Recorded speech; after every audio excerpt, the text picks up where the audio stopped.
we are very adaptive creatures. If you try and remember what life was like before you had a mobile phone, and it wasn't very long ago, right? You can't even remember it. We've just moved on. And I think in the future we're going to have, because of AI, we're going to have incredible advances in science and technology, incredible advances. Unless architects get on board, they're going to be left out. That ChatGPT knows 10,000 times more than any of us. And it does it in 3 seconds, right? If you give it a book to summarize, it'll do it very well in 3 seconds. So not only does it know 10,000 more, it's probably 10,000 times as fast as well. Okay. Welcome. Thank you. How do you like Rabat so far? Well, I've just landed here, but I've parachuted in. But I can see it's going to be an interesting city to explore, and what I've seen looks pretty amazing. It's very promising. So yeah. I think we can dive straight into the topic. If you could compare what's going on right now in the world with the rise of AI and all the GPT models and all the development that's going on, if you could compare it to an event in history, what would you compare it to? Well, I mean, firstly, I don't think you can compare it to anything. But if you wanted to make a point of comparison, I think when I first started teaching, this is back in the 1990s, I was super young, and it was a very exciting time because Zaha had just appeared on the scene. We had computation, CAD was first appearing, and there were some interesting theoretical debates about Gilles Deleuze, Jacques Derrida, Hélène Cixous, and so on. All these, I'm sure you know these French theorists. And it was a very amazing time then. And I think the schools where I was teaching at the time, at Columbia, I taught at Columbia in 1999. That's when Bernard Chummy was the dean. And this was with the debate. And then at the AA, the following year, I was teaching at the AA. These were the debates that were going on. And it was a really very exciting time, very stimulating time. And out of that, you can see certain people emerging who are now quite significant. So, for example, Neri Oxman was a student at the Architectural Association when I was teaching there, and Akim Mengiz was also there. And meanwhile, in Columbia, you had people like Rowan Snooks. So out of that, there was an incredible time, and then another generation has come out of that. Now, that was an amazing time. I think that what's happening now is way more significant because it's not just computers. It's computers that learn, and the computers that are beginning to think, and the computers that are actually going to leave us behind very soon. It's not just a tool. It's something else. And secondly, I think that in terms of theoretical debates, we are getting, right now, that I think neuroscience and AI is the most fascinating period, much more interesting than French philosophy from the 90s. And some crazy ideas coming out. It's a really very exciting time. And in the end, the neuroscientists and the AI people are interested in one thing, and that is intelligence, not in artificial intelligence. And I think there's an incredibly rich debate emerging there. And then on top of that, we have these kind of crazy technological developments which are happening literally every week that are just changing the landscape in terms of the production of architecture. In terms of the tools from Midjourney through to Sora, which came out a few weeks ago, and everything's completely changed. And I think that, frankly, as a result of that, everything in architecture is going to change as well. So it's a very exciting time, but also I'd say a slightly terrifying time too. If we could talk about one of the notes that you said in your 10 notes or predictions about the future of the profession, one of them is 80% of architects might lose their job in the future, or the fact that 3 people using AI can replace 5 people not using AI. What's the future of the profession like with the rise of AI, and also maybe not only in architecture, but in the creative fields in general? Mm-hmm. Okay, I mean, there are 2 basic questions there. I mean, just to take the question about employment, I think that it's well, you always hear this expression. I've heard it so many times. Architects won't take our jobs away. but those using AI will replace those not using AI. Now, I'm sure you've heard that too, right? And I get quite annoyed when I hear that, because actually that's a bit deceptive, because it's not a one-for-one replacement.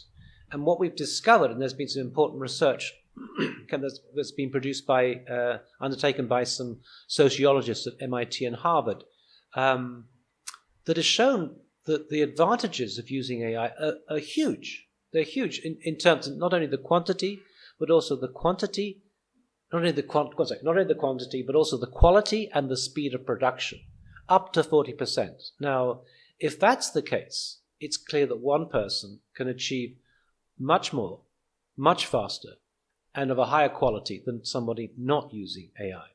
So that idea of a one-for-one replacement is wrong. It should be something that is probably, I think at the moment, 3 people using AI can replace 5 not using AI. And as the tool gets more powerful, that ratio is going to increase.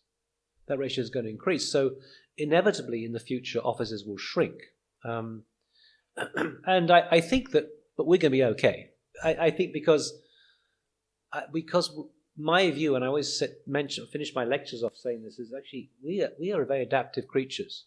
If you try and remember what life was like before you had a mobile phone, and it wasn't very long ago, right? You can't even remember it. We've just moved on.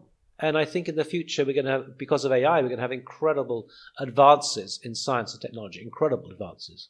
There'll be huge benefits, but also some disadvantages, and that'll mean that basically offices will shrink. They will, but we'll get used to it. And the example I always give, and I'm not sure it applies to Morocco. In fact, I'm sure it doesn't apply to Morocco.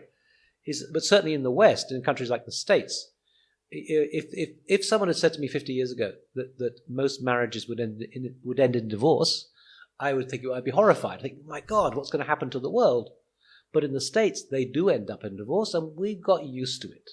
So I think we're going to get used to a life in which we have fantastic medicine, fantastic technology, fantastic science, but fewer jobs. It's the way the world's going to be, I'm sure.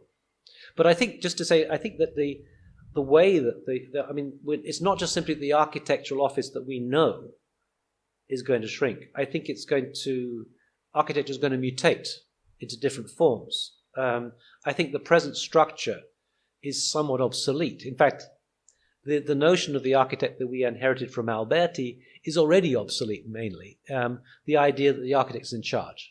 Because that doesn't happen anymore, certainly in the United Kingdom, where most contracts are design-build. The architect's not in charge. The architect's working for the developer. And so already that model's been eroded. And I think that it's been further eroded by other developments to do before even AI, right? Like, I think now in offices like Zaha Hadid Architects, the facade is given to facade consultants. They do that. So what the architect does is shrinking and shrinking.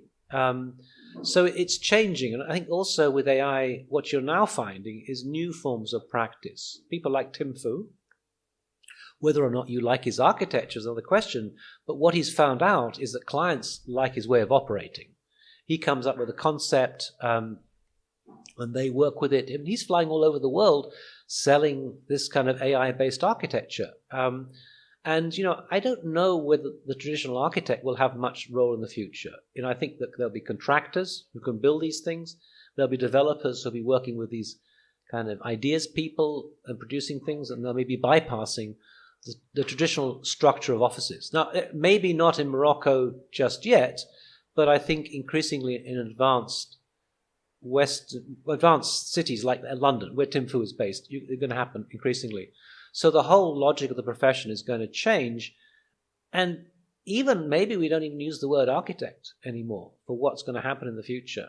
I think it's fairly clear with AI already that the traditional vocabulary we have for architecture, which is to say designing a design, when you use AI, you don't design, you generate an outcome using a tool. Someone said, "Oh, that was an amazing thing you designed," to me. And I said, "I didn't do it. It was Midjourney or it was Sora, And I generated it using that design. And I don't call them designs, I call them outcomes. So the whole language, the whole landscape of concepts that we use, the whole way we work, is going to radically change. It's already been changing. It's going to be changed further. So I don't think we can assume that this kind of professional organization architecture is going to survive in its present form. It's going to mutate and change. Some people are going to do very well out of it, and some people are going to do very badly out of it. But what I would say is that unless architects get on board, they're going to be left out. I once did a prediction for. I once wrote an article for Dezeen, and I wrote it with ChatGPT, a little bit with ChatGPT, only a short piece, okay, with the opening paragraph and the end paragraph. And ChatGPT came up with a wonderful expression. It's basically ChatGPT said, unless architects take on AI, they will be sleepwalking into oblivion. And I think that is true. We're sleepwalking into oblivion. But if you use it, you can do astonishing things. So it's a time of opportunity, and it's also it's both, as I always say, it's exciting and it's terrifying at the same time. And maybe I should just add is that when I first started working on AI, I realized this. 2018, I was already working on a book, and I wrote to my publishers and said, I feel compromised. This is both exciting but also terrifying. I feel like Elon Musk, who's using AI the whole time and telling us it could be the end of civilization. So, and I managed to persuade my publishers to divide it into 2 books. One with a white cover, like the angel, the good side of AI, and one with a black cover, like the devil, the dark side of AI, the Black Mirror side of AI. And I've done the first one. The first one was, in fact, the first book in English on AI and architecture. Mm-hmm. It's now coming out in a few months' time in second edition. And I was going to put off the second one until I'd written some more positive books about AI. But it seems that the future's upon us sooner than we thought. And I think that... Is your book called The Death of Architects? Is that the one? That was the initial title. And not, but the subtitle is more important. The demise of the architectural profession in the age of AI. I think the point is it's not just to do with AI, it's what happened before. And I think I'm not sure if The Death of the Architect is still the right title, but certainly the death of our understanding of what the architect has been in the past. That's for sure the case. So I don't know if I'm going to change that slightly, but for sure, things are going to change. And I'm quite shocked by how little people are ready for this. I mean, there's a difference between practices like Foster and Partners. They absolutely know this is going to change the way that architects operate, and they're ready for it. They're taking on board all these tools. How can someone be ready for it or ready to compete? You've got to familiarize yourself with some of these tools because they're changing every day. So if you learn one tool, maybe next year it'll be out of date. But at least you've got to be aware of what the debate is and what's coming on. And if you know already, because they're already predicting these things and people are telling you what's going to happen. It's no secret. It's out there on YouTube. I think the problem with architects is that they've got a very narrow perspective on AI, right? In fact, for most people, it's mid-journey. That's what they think AI is. Which I think is, well, first of all, it's not just the tools. It's this broad field of research that goes way beyond the tools. And that is what's for me, so interesting. And secondly, if you've been following the debate about the tools, you know what tools are coming next. I knew that Sora was coming before it came out, and I was writing about it, predicting these things. Everybody knew that after text-to-image, text-to-video would come. And we know the next is going to be text-to-video plus sound and so on and so on. So it's no mystery if you just do your research. But if you talk to architects, they're completely lost in some kind of cloud. But just going back to this, I mean, I think that some architectural practices know exactly what's going on.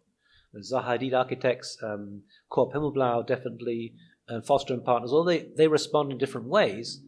And some schools of architecture really know what's going on. At IAC, they have a master's in AI. At my university, I run a doctor of design program where we have a lot of people working on AI, doing a doctorate on AI. So there are people who are doing these things, but a lot of places are absolutely, totally out of touch. And that's my real concern right now, is that educational establishments are just not aware of this. And the problem about education, of course, as we all know, is that you get a professor who maybe studied, I don't know, Le Corbusier 30 years ago, and they're still talking about the same thing. They're just total dinosaurs. In fact, there was a story that I heard once about one professor who, when he first started teaching, was super popular. The auditorium was absolutely packed out. And then 30 years later, when he was retiring, there were 6 people left in the front row. That was it. And he said, I don't understand what's happening. I'm teaching exactly the same material that I used to. And that's the problem. Education is not changing. And we have these dinosaurs in charge, many of whom are still telling students, don't use AI. There can be nothing more irresponsible than that. And that's what I was told when I was a student, don't use computers.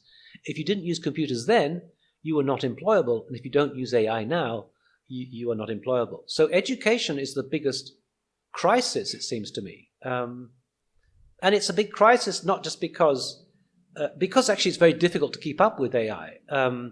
And there are only maybe 6 people in the world who really are following what's happening in the world of AI. So how do you teach people, let's say, in Morocco, when there's not an expert in Morocco?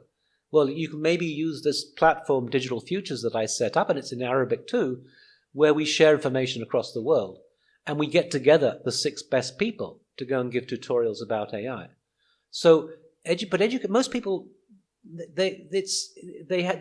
most professors don't know that. They keep going in the same way. You know, I think we've gone from blackboards to whiteboards to PowerPoint. Nothing has changed. And one simple point that was told to me by Sanjay Sama, who's at MIT, said, you know, there's more information on YouTube than any professor knows. So there's pointless the professor telling us this is what you should do when there's more information on these tutorials on YouTube that will tell you that. So I think professors themselves have got to change as well, and they've got to change from people just giving knowledge to being a kind of curiosity stimulator. This is the term that Areti Markopoulou developed. We are curiosity stimulators. There's a world out there. But we're in crisis, and there are obviously possibilities of a crisis. Many possibilities could come out of that. I mean, the Renaissance was a crisis. But I think education is really at the heart of the crisis, partly because we are teaching the kids today who are going to be the architects of tomorrow. And if they're not properly prepared for that, then that's their future, right? So hopefully someone will listen to your podcast and pay attention to this. And, yeah. Hopefully.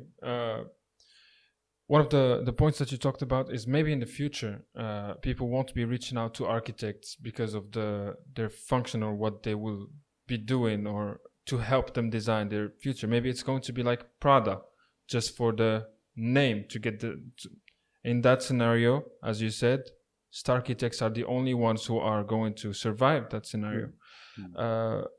How about the day-to-day process of architects, where and their decision making, when they start designing and they decide if they're gonna go this way or that way? How is that process going to look like with AI? Is it going to disappear?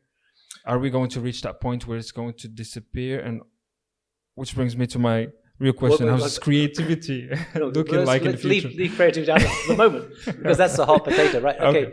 So what is going to happen, and it's just a question of time before they come out, is new platforms will be emerging. One of my doctoral candidates is Wan Yu He, and she used to work for Rem Koolhaas, OMA, and she has a practice called X-Cool. X-Cool means X-Koolhaas. And part of the reason why she set this up was that OMA was very inefficient. They were just doing designs, throwing them away, and she wanted a better way of working. So now that's why she got into AI. And anyway, so she's been developing a platform called X-Cool, also LookX, which is like OMA changes AMO. That's what she did, flip around the term.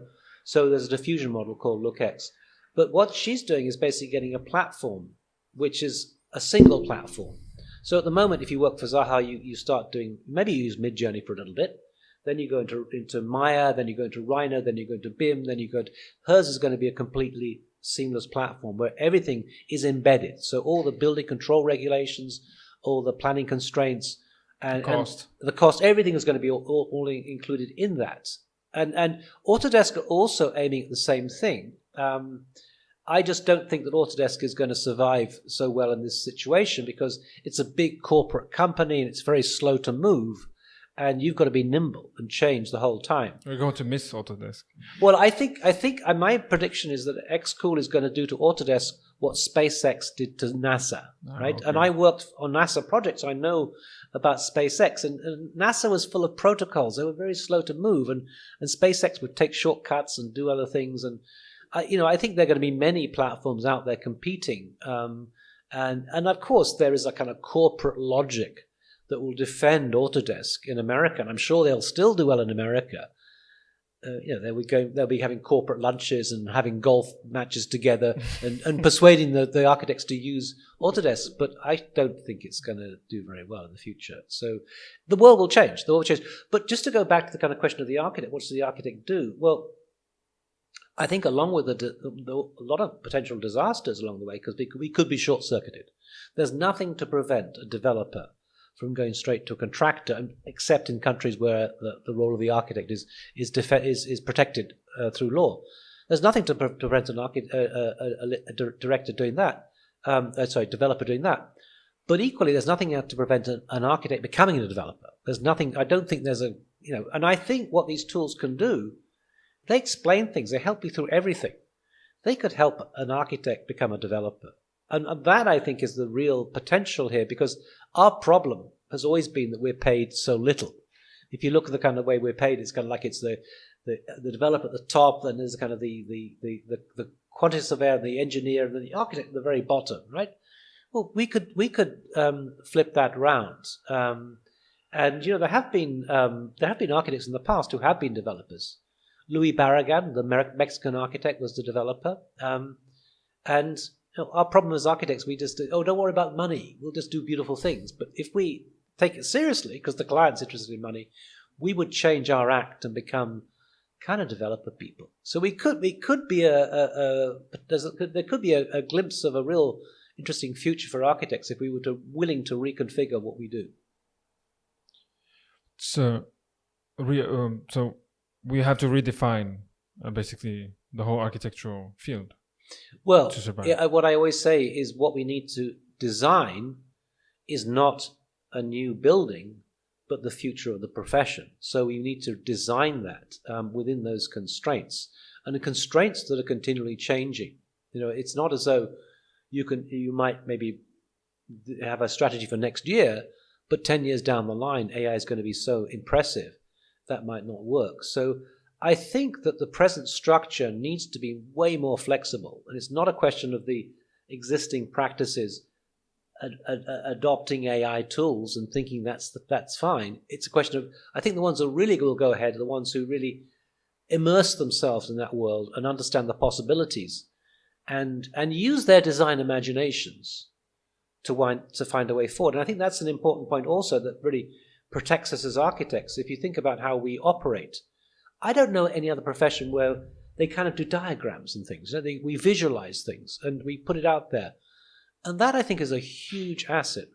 I'm not sure anyone else does that. So if we could sort of use our imaginations not to do sexier forms and Zaha, but to think how systems can change and how we can develop new systems, which is, I think, an architectural project. So, for example, TED Talks were invented by architects, by an architect, or Pinterest by an architect. Digital Futures was invented by an architect.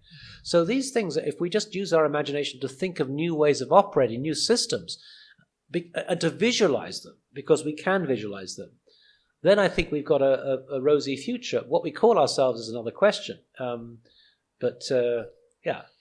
Oh, this is very interesting. Creativity. It's the topic that I'm really interested in, because I know that creativity is somewhere comes from within, or maybe that's what I would like to believe. But how's that human touch or signature looking like in the future with the rise of AI? Okay. So before I get really provocative, because I'm very provocative about creativity. But first of all, the human touch. I teach students. I run a Doctor of Design program, but I also teach a big lecture course, 150 students, and I tell them not to write essays because they can write it with ChatGPT. I ask them to do videos. And they do that. But most of them last year went to ChatGPT. And ChatGPT, which is very safe, it's programmed to be safe, would say, oh, but computers don't have that human touch. It's not like us. They're not as good as us. And as a result of that, I would post some things on Instagram that were clearly very sensitive. And I would say, has this been designed by someone with a human touch who's really got intuition and so on? Or has it been done by a robot that doesn't care about anything? And of course, it was designed by a robot. So anyway, most of my students came up with this I think, very safe comment and say, well, their computer's not as good as us, right? No, well, then I had two students, and they were great, two female students. They said, we don't think that at all. We think the opposite. AI can simulate emotions very well. And we think it's going to be a problem, and we know this actually because actually in Japan and China, they have a problem because people are falling in love with their AI, like the movie Her. It's happening right now, and they think these two girls said, and frankly, they're going to be robotic sex toys that are never going to say no, and the problem is we're not going to procreate because it's more fun with robots, right? That's the kind of essay I wanted to hear, to get the commentary I want to hear, because that's more likely. I think our problem in the West is not population increase, but a rapid decline in the population, because it becomes exponential. If you only have one child per family, that's going to lead to exponential loss. So first of all, I don't think that's the case at all. And as far as I'm concerned, and I think our problem about AI has been precisely that. We've looked at AI and said, oh, AI hasn't got emotions, it's not sentient, it's got no consciousness, it hasn't got this. That's problematic in itself because it's a very anthropocentric viewpoint, right? We're judging it from our standards. Now, those who work in the field know that ChatGPT knows 10,000 times more than any of us. And it does it in 3 seconds, right? If you give it a book to summarize, it'll do it very well in 3 seconds. So not only does it know 10,000, it's probably 10,000 times as fast as well. So if you were to ask ChatGPT what it thought, of course computers don't think at the moment, but who knows, maybe they do, what it thought of human beings, it would say, oh, they're incredibly slow and incredibly stupid, right? They're like elephant. Well, I think elephants are more intelligent, frankly. And that's our problem, right? So we've got to change our attitude. And that's why I talk about this second Copernican revolution. We've got to realize that we are not the center of intelligence in the universe anymore. There's some entity out there that is 10,000 knows 10,000 times more than us. Now, okay, it's not just simply a question of what you know. You've got to be able to understand it. And once you can understand things, then you've got to be able to think. And then when you can think, you've got to be able to reason. There are different stages, but it's clear that it's also understanding things. And this is where Geoffrey Hinton, the Nobel Prize winner, was so shocked when Palm, which is the Google version of ChatGPT, could explain a joke. Because if you can explain the joke, it must understand the joke. And he firmly believes, along with people like Blaise Agoriakas, that ChatGPT understands our questions. It must do to give us a good answer. So we're in that situation where it can start to understand, and some people even think it can think. Maybe I'd use the word think in inverted commas. I'm not sure it can think, but we've got to really change our attitude. And I think that what I do think is that we're now in a situation whereby AI is racing ahead, and whatever is the situation in 2024 will not be the same next year or even next week, right? So just to be clear about this and to clarify what I mean by some of these terms, I mean, I think that the person I follow is this guy Blaise Agoriakos. He has a book coming out on intelligence. And what he basically says, let me argue by way of analogy. Now, can planes fly? Well, obviously they can. I mean, they don't fly the same way as birds, but they fly. I mean, it's a different form of flight, but it's flight. Nonetheless, it's flight. And the same argument can be made of AI. Now, is it the same as human intelligence? No. No, it's completely different. It's a mechanical form of intelligence. We've got a biological form of intelligence. But is it intelligent? Yes, it's intelligent. And I think that the argument he makes is, does it work? Does it work? And I would say that's exactly the argument I would make. If my toaster can make good toast, I don't care if it's conscious or not, if it works, right? And if a computer can generate good designs, I don't care if it's conscious enough or sentient or self-aware or anything. It doesn't matter. And we are getting over concerned about our own attributes. And who cares? Frankly, who cares? You spent a lot of time putting all your efforts, all your emotions into that design. I don't care. It's not very good, right? We've got to be brutally honest about these things. So, the world is changing. And then just a final kind of analogy with the plane. I mean, the argument is now that we are getting to the stage of what's called artificial general intelligence. And what Blaise Agoriakos would say is that, well, we're not totally there yet, but we're at the beginning of it. And it's almost the point when the Wright brothers can make a plane take off that the rest is history. Once you've done that, the rest is history. And I think that's where we are right now, and the rest is history. And I think the problem also that people don't understand in their anthropocentric viewpoint is they judge the world also in terms of our own time frame. But AI works in a different time frame. Like one of the big issues that Geoffrey Hinton, who's the Nobel Prize winner who stepped out of Google to warn us about these things, he says the real problem is this. One computer tells 1,000 other computers automatically what it's found out. And we don't do that. We can't do that. So if you've got this kind of spreading of information at that rate, that's pretty scary, right? And it's a bit like with COVID. I don't know if you in certainly the UK when we had COVID, we had a thing called the R ratio. If it's less than 1, good news, it wasn't spreading. More than 1, it was spreading, bad news. What if it's 1,000? That's when it gets really terrifying. So I think what's going to happen is that AI is going to go racing ahead.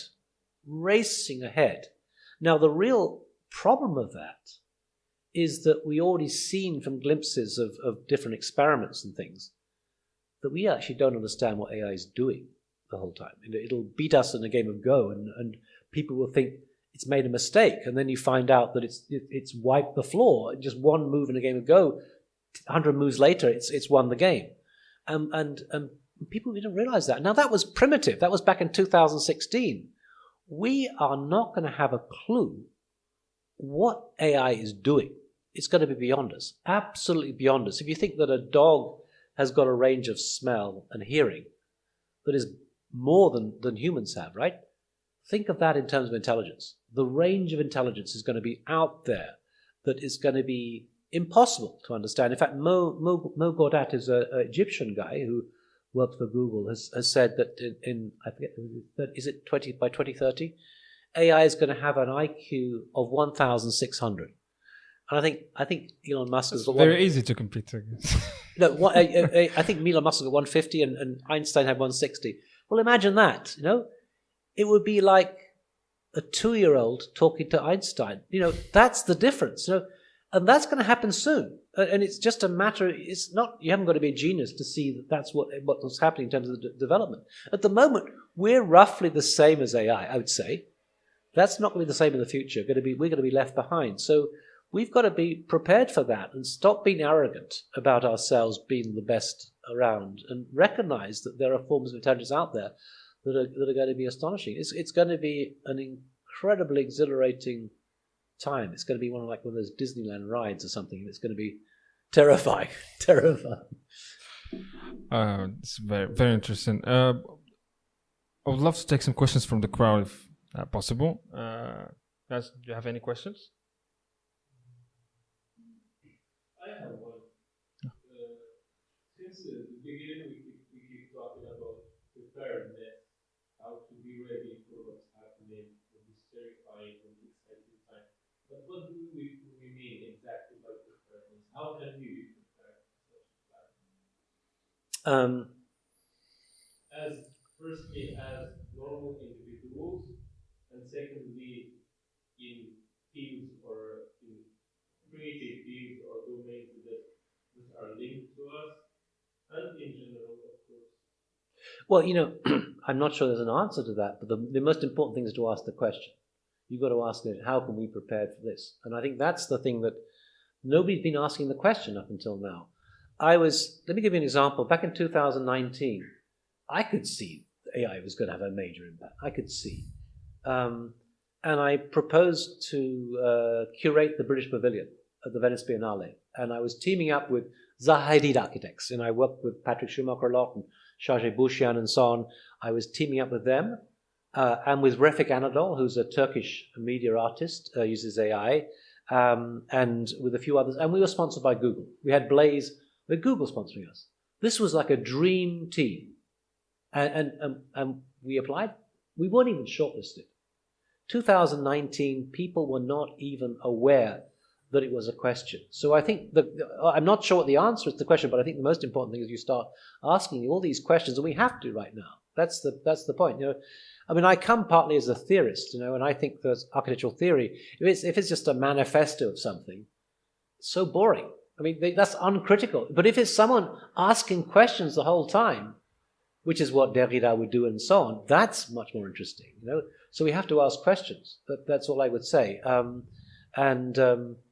But questions that are shifting as the time shifts, right? I mean, what's relevant to today won't be relevant to tomorrow. So we have to keep the criticality, but change the questions as the world changes and shifts.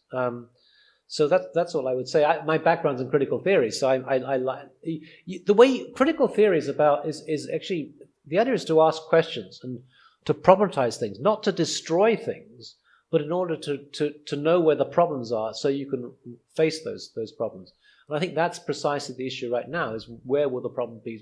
We need to start asking questions. So yeah, I don't know. I mean, nobody knows the question of this, right? People keep saying to Geoffrey Hinton, this Nobel Prize winner, so what's going to happen? How's it going to work out? He said, I don't know.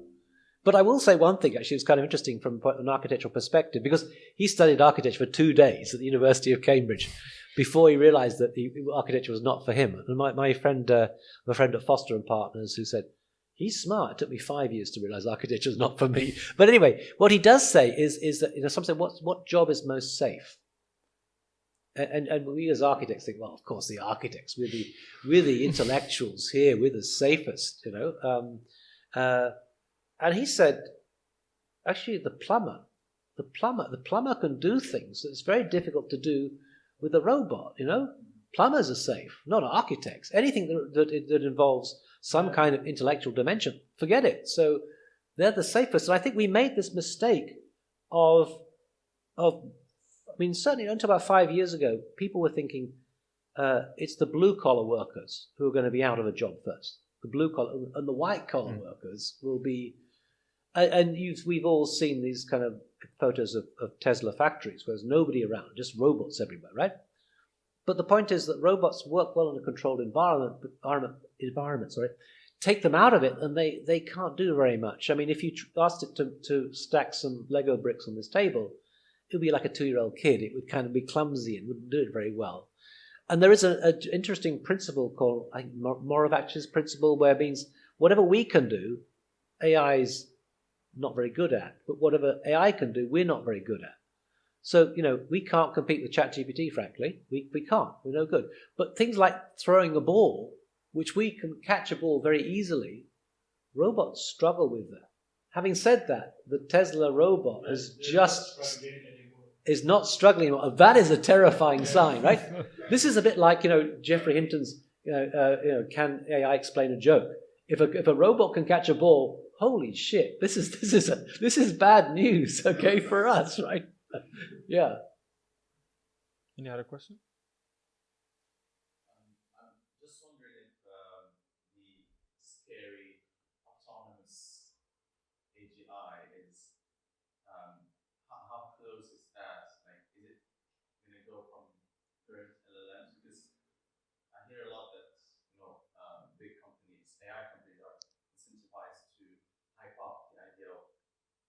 scary AGI, but does it require any other like completely disruptive technology, or do you think just with what we have now? Okay, so if you talk to most architects, they don't know what the hell LLM is, right? They've got no clue what a large language model is. Nobody knows in architecture what it is. And yet that is the big thing, right? So first of all, a large language model is a complete understatement. These are gigantic, pre-trained models trained on trillions of bits of information and billions of parameters. They are enormous. They're running out of data because they're so big. And what they discovered is as you scale up, they start doing things they were not taught to do. And this is the interesting thing, is that actually computationally, and you probably know this better than me, computationally, there's not much code involved in LLM. It's only about 200 lines of code. It's quite straightforward. But then this kind of weird operation, as you scale up, it starts doing things. They call them emergent capabilities. Nobody taught ChatGPT how to write code. Nobody taught ChatGPT how to translate languages, and so on and so on. No one taught Midjourney how to design, or Sora. But they can design pretty damn well, right? And these are the things that then people got scared about, because, in the first 50 years, AI was going nowhere. It was a disaster. Now, all of a sudden, it's doing more than we ever predicted, and it's kind of terrifying. So they had this letter,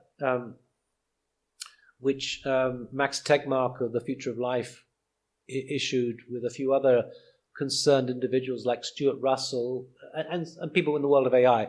And it was signed by Elon Musk. And it basically said, please stop research on these large language models until we know what they're doing. Slow down. Now, the chances of that happening, zero. It's like asking Hisham El Dirouj to slow down the 1,500 meters. Slow down, please, Of course he's not going to slow down because the competitor's going to catch up, right? So this was a complete failure. So what happens after that? Well, Elon Musk decides he's going to jump camp. He's going to go to the opposite side. So he took all the GPUs that were directed to Tesla and directed towards this massive new supercomputer he's developing. And he's not aiming for AGI, he's aiming for super intelligence. That's the step beyond that.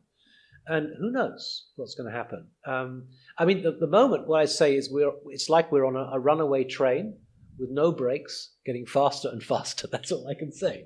That's the situation. But it is the LLM. The LLMs are the key question. And now they're talking about agents as well, helping them out and so on. But this is something which is that's what the scariness of AI is not because it's evil. It's in a way it doesn't have any intentionality just yet. So, but in a way, it's like a tool in some senses. In the sense, and it depends on who uses the tool and for what. I could use a tool to cut up my vegetables, or I could use a tool to murder someone. But don't blame the tool. It's just a kind of a tool at the moment. So it's not that it's evil. In fact, it doesn't even know what good or evil is. There's no sense of meaning, anything. It's just that it's so good, and it's going to be leaving us behind because it's so good. So that's the real threat. So when I talk about the good and the bad side, I think about the the Korean flag, the yin yang, which is kind of white and black, and in the white side there's a black circle, and the black side there's a white circle. Well, in terms of the good side of AI, there's a black circle in it. The problem about AI is it's too good. Not that it's too bad, it's too good in some senses. And that's going to be that's what's going to be terrifying. So LLMs, I don't know how many people listening to this talk when it's podcast when it's been talked with know what a large language model is. Of course, everyone says, yes, of course, I always thought they were most important. I doubt it. I doubt any architect in Morocco, apart from the chosen few who are doing masters in IAC and so on, know what the hell LLM is. But that's the issue. If you could pinpoint a moment where you started getting interested in AI and wanted to do research about it. Yeah, okay, so I was working before this. So I taught at Columbia. Let me just simply say that I was teaching in Columbia, I was teaching French philosophy and also at the AA. And I began to realize that actually the key question was not French philosophy. It was how to theorize computational design that was happening at the time.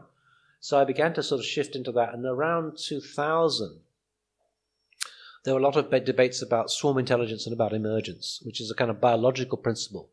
It's the intelligence you see in a flock of birds and in a slime mold and so on. And it's kind of interesting in a way. And I produced a book with Roland Snooks on swarm intelligence, where we had actually a picture of Marrakesh from above, looking down on the courtyards as an example of this kind of swarm intelligence in architecture, manifestation, shall we say, of that.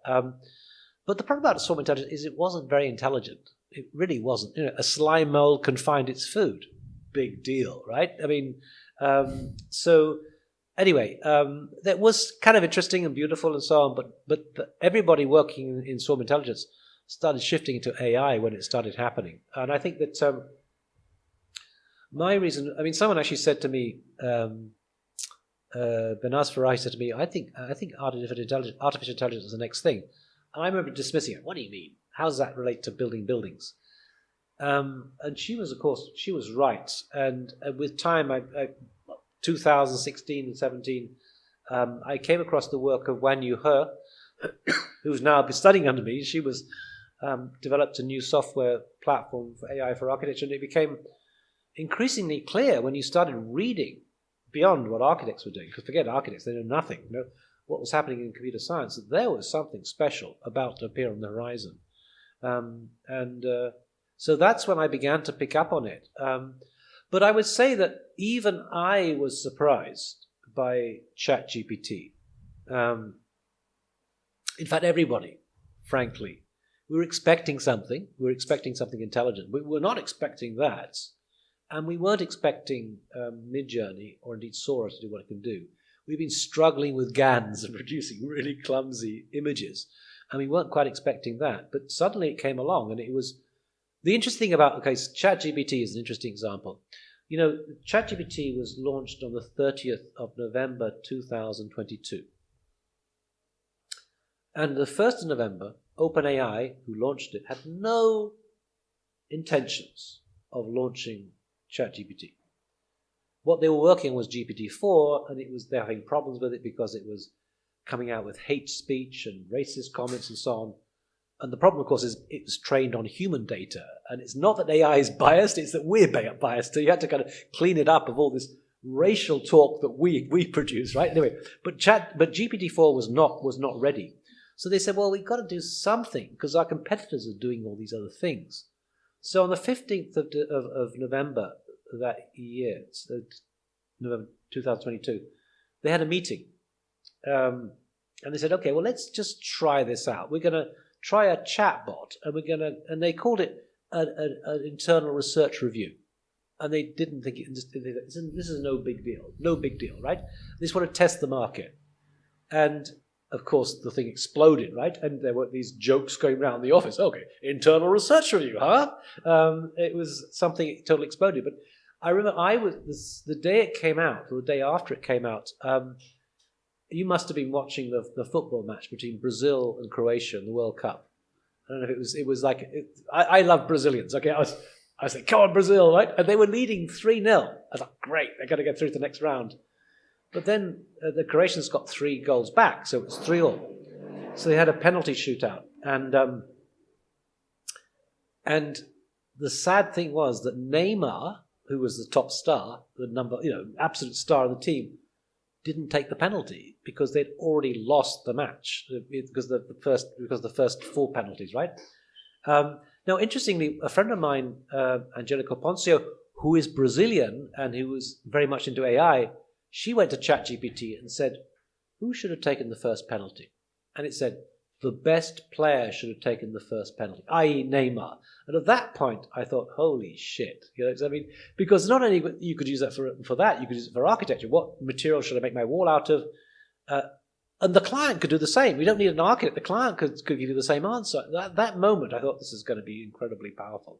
And of course, it has been. And as it's gone on, the newer models got better and better. So all I can say is that, you need to kind of mark this date and say, well, on the 20, whatever it is, of December, I thought this, but 2024. But next year we'll be looking back and saying how naive we were back in December 2024.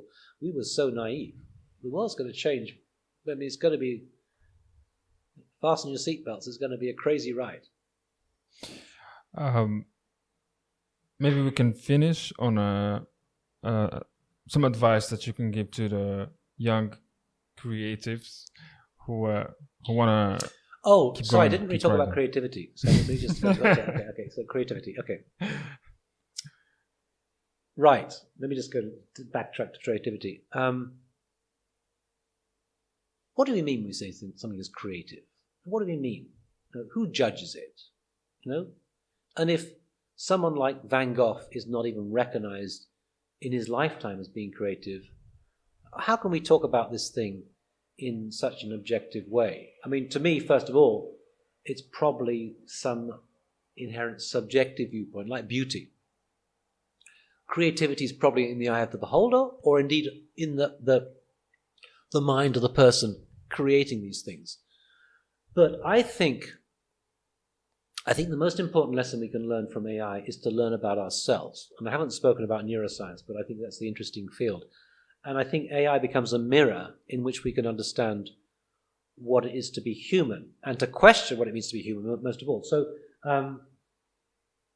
I think what the most interesting moment, I referred to a game of Go, and I'll just simply sort of say, just go back to that and say there was a game of Go between AlphaGo that was developed by a deep mind of London against Lee Sedol, one of the great Go players in the world. And in game 237, there was this move. And the commentators thought, oh, that's a mistake, that's a mistake, that's a mistake. 100 moves later, it wins the game. So, and after that match, Lee Sedol said, it was clearly creative.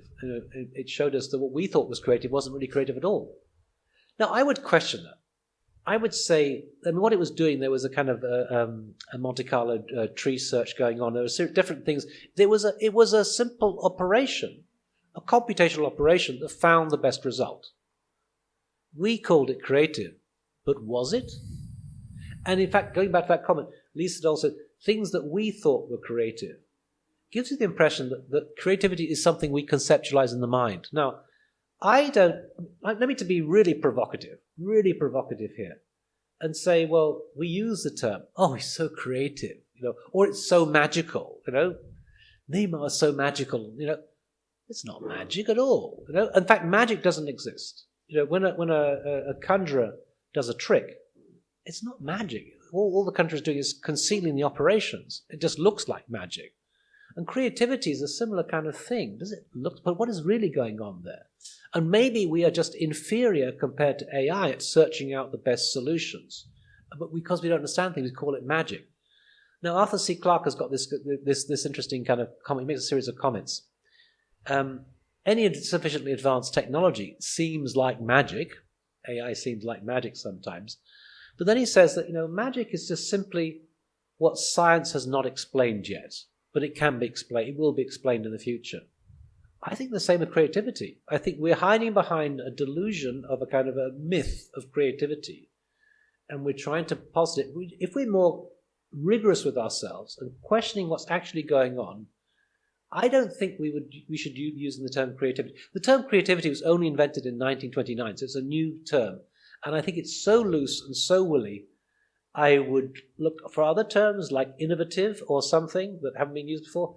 I would question that and I would challenge it. And I think, whether I'm right or not, I think it's important for people to challenge what we mean by creativity. And nobody's asking that question. Oh, I'm creative. Well, why were you beaten by a computer then, right?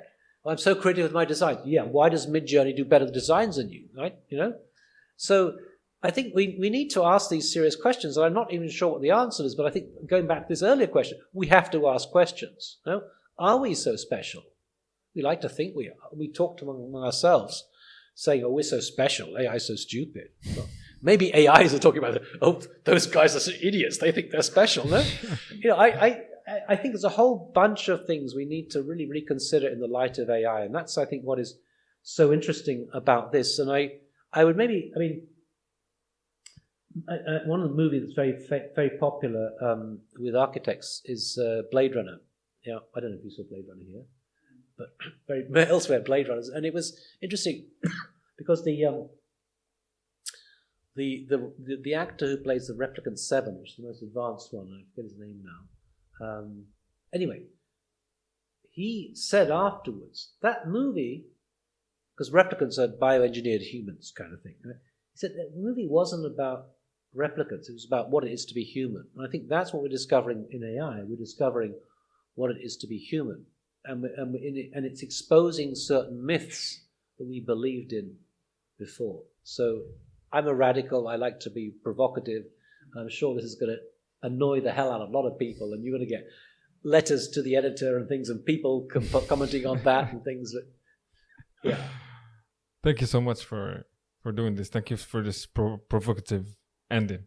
Well, it's important to be provocative, exactly right? what I needed. It's better than what ChatGPT could have. What did ChatGPT come up with? I'm very interested in knowing, actually, if we. Because one final comment. I gave a lecture. I give lots of lectures all over the world. I gave a lecture in Melbourne once, and one of my former students from Dessau, I used to teach with the Bauhauses. I used to teach there. He had an app open. He was listening to my talk, and the instructions were to come up with a question afterwards. I was totally blown away by the question. Oh. I mean, and I think what we're going to find is that AI, and when we're thinking about AI in design, no, AI is going to be working throughout every single discipline in terms of architecture, and not just structures and environmental controls, but actually history, theory, and anthropology and other things. It's going to be a tool that is going to be really give us huge insights. And I think that's the point, is that if you look at the 2 Nobel Prizes this year for AI, one went to Geoffrey Hinton and his team, and then one went to Demis Hassabis and his team at DeepMind, who were working on, actually not AI so much as AI, they were the guys behind the match of Go, by the way. And they said when they did the game of Go, they said, we're just exploring this to see how we can apply this to other disciplines. They got the Nobel Prize for AlphaFold, which is a way of predicting the structure of genes. Now, I think in the future, most Nobel Prizes will be going to AI-assisted projects like that. No, it's going to have a huge impact. So it's not just to be AI, it's going to be how we ask questions. And I think theory is the most obvious place where we could benefit, but so too history. I don't think historians will agree with me. I'm not sure theorists will agree with me, but it'll have an impact in every single discipline, even the most conservative disciplines, like, I don't know, museum curatorship or archaeology or something. It's gonna radically overhaul everything. In the same way, I mean, they compare it to electricity. Electricity is everywhere now. AI is going to be everywhere. But the difference is that electricity doesn't learn, whereas AI is going to learn. So watch this space. Thank you for doing this. Yeah. Well, I told you it was going to go on for a long time. Yeah, so that's it.